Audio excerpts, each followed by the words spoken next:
It's Yvonne Muchaka. Yvonne, appreciate your time this afternoon. Now, just talk to us about your personal experience when you obviously voted in yesterday's election.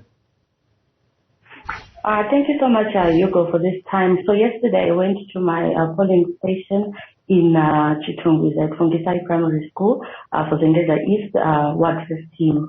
And we were just standing there, 7 o'clock. There was nothing, no activity, no communication whatsoever. And people had already started queuing as early as 4 a.m. so that they actually cast their ballot as soon as polling opened. Sadly, there was no local government ballot papers for them to cast their vote, so we were not able to immediately cast the vote at 7 o'clock.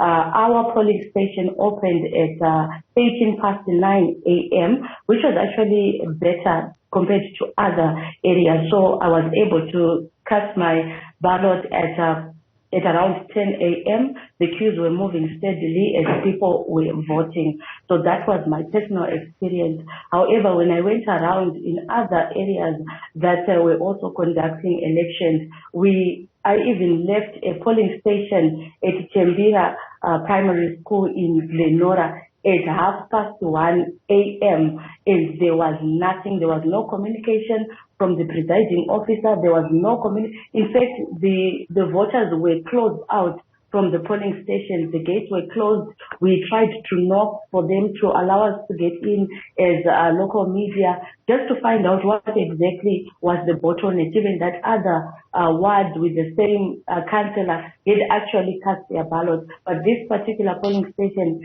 there was no communication. People were just smiling around, waiting for them to cast their ballots. So unfortunately, this electoral season has been very, very difficult for the ordinary person who had no information of what was really going on, because the impression that was given earlier on by the Zimbabwe Electoral Commission was that ballots were printed and they were ready, because it did put out a government gazette that it had printed over 7.1 million ballots for the presidential, over 7 million ballots for the National Assembly, and over 6.8 million ballots for the local authority. Now, the question sorry, was, Yvonne, why I suppose you're preempting my very question, which is, if they made that declaration of that gazette, the Zimbabwe election agency then said, we've gone and printed 7 million ballot papers, why were these ballot papers not delivered on time? Question that everybody actually had, because it actually exposed the lack of preparedness on the part of ZEC. It exposed the insincerity of the commission in conducting a credible, free and fair election. It actually put everyone at a very difficult position, because it's a harmonized election. You cannot elect a president without electing a councillor. So because the ballots were not there and they'd indicated to the people that they were ready and already deploying the ballot papers to the polling stations, everyone was prepared to go and cast their vote. But unfortunately, it showed that it's either because of, I don't know, incompetence or just that lack of sincerity to say, you know what, we may be going for this election on the 23rd, but the reality on the ground is that we are not ready. They put up a flimsy excuse about the court challenges, but the court challenges were finished, especially for local government, in relation to double candidate issues that were raised. So these are the problems that they created from the onset, and then they cry wolf when people now want to cast their ballot. So these challenges now raises a stink, in our election, because people are saying we already had a problem with the voters roll, we already had problems all the way, and now where it's important for ZEC to actually meet its obligations, it fails to deliver. Yeah. Now let's come back to 1:30 in the morning, this morning, which is when you were doing some of your rounds at a particular polling station that you spoke of. What are the impacts, do you think, that this delay in allowing voters to vote has had on the turnout or the numbers that have actually voted? It's quite paradoxical, because I think people were geared up for this particular vote. People wanted to cast their ballot. They had a message that they wanted to send through the ballot So naturally, where there's that huge delay, there were people who had gone back home and stuff like that. But a pronouncement was then made to then open up today for the election. So a lot of people who had gone back home managed to cast their ballots today. So we should be having one of the few last polling stations that opened around 4 p.m. Finishing up their voting around 4. That started elections at 4 a.m. finishing up their election at 4 p.m. So everyone who was supposed to vote in those areas should have been able to. Of course, you have a number of people who had other plans, who wanted to vote and then travel back because there were challenges with their transfers when they applied for transferring during the voter registration exercise. And now when it came to voting, they went and discovered their names were not in the new areas that they had sought the transfer for. So we had people traveling back to Bindura, others going as far as Binga to cast their ballots. So if they got into those places and there was nothing, it would have been very, very difficult.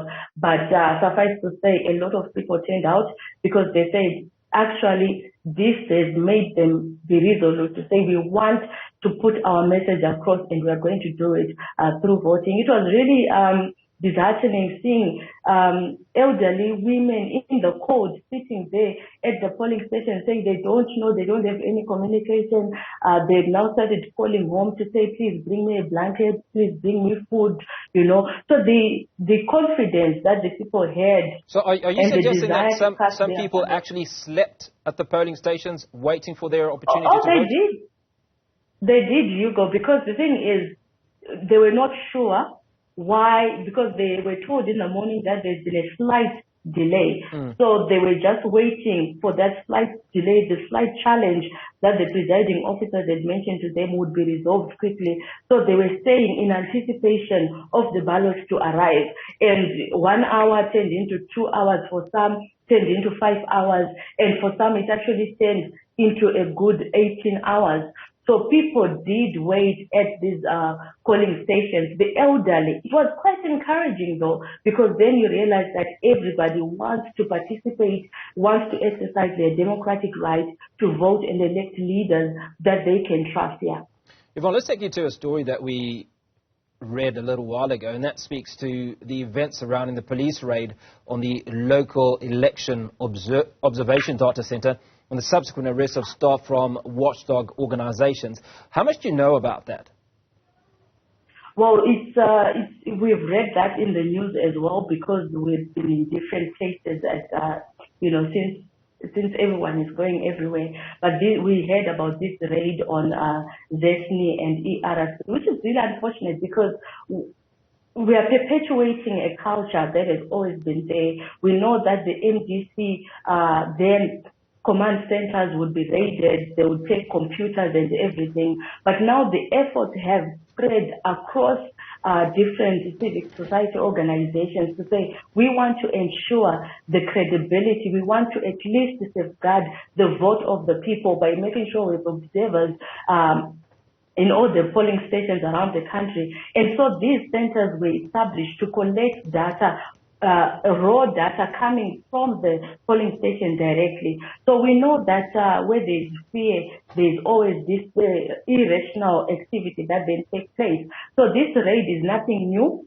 For some of us who have been covering elections in Zimbabwe for quite some time, it's nothing new. It was bound to happen. They will always seize the computers, they will seize the smartphones, and they will never return those even after trial. So you realize that the whole idea is to decimate the capacity of civic society organizations to play their watchdog role in our society. So it's really sad that this happened. We hope that the court will take a good stance around it so that we plow back confidence in the people around the judiciary and stuff like that. Of course, all these systems have have raised the stink, when it comes to the community. People no longer trust the institutions that are supposed to safeguard us. Thinking about that as well, as we're doing our rounds in Lenora, we saw this truck of anti-riot police at a polling station. We have no idea what they were doing there, because the moment we arrived, somebody started whistling and calling the other officers and saying, the media is here, let's go. So we don't know exactly what their agenda was or what they were doing at that particular polling station, but it's the whole anti-riot police in full gear at a polling station where civilians want to cast their vote. So it just puts everything, into question to say, are we really ready to hold a truly credible election that everyone can look at and say, all things being equal, this election was credible. But then when you look at what has already happened, from the nomination court, the issue of the voters' roll, the issue of the printing of the ballot papers itself, the idea that FAS is sitting at gates in rural areas and asking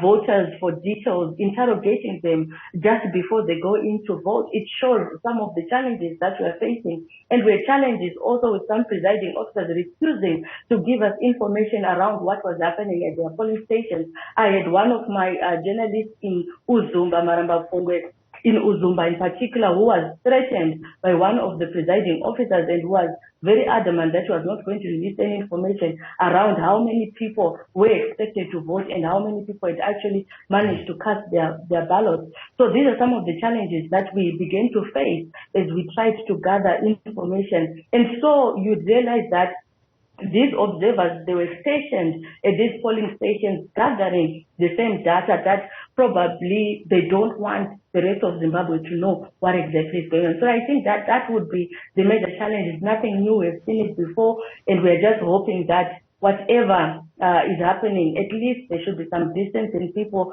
and that desire to say what the Zimbabweans are voting for is what is going to be given here. Now, Yvonne, we picked up in media reports that Nelson Chamisa apparently was accompanied by foreign election observers to some polling stations or in his voting process. I'm not entirely sure. But the government of Zimbabwe has taken exception to this. How much information do you have around what actually transpired? Look, the observer missions, they are going everywhere, in their specific polling stations maybe that they've said we want to be able to observe elections. I don't think there's anything wrong with that. We were also in Warren Park and we had the Commonwealth Observer Mission there. So I don't think that should be really a problem to then say Nelson Chamisa, he was casting a vote at Kuadzana, I think, and there were observers there. Nothing amiss. It should not surprise anyone that observers are observing the election, which is why they were invited in the first place to observe. I don't think the government should then say you are supposed to observe in specific areas where, different people go and vote. Chamisa was voting in Kuadzana and observers happened to be there. No anomaly there because they want to know what is happening on the ground. They want to see for themselves. Remember, our observers are not supposed to take reports from anyone. They're supposed to take reports from what they are seeing on the ground. So if they hear that there is intimidation happening, they're supposed to be in those areas and observe the intimidation for themselves. If they hear there's violence taking place, they're supposed to be in those places and observe the violence, And it's really sad that we would concentrate on what observers are doing rather than concentrate on making sure that we have a credible, free and fair election in Zimbabwe. Yvonne Muchaka, Zimbabwe Daily editor, appreciate your time this afternoon unpacking for us her experience and certainly what she's observed from her lens in the election in Zimbabwe. Now,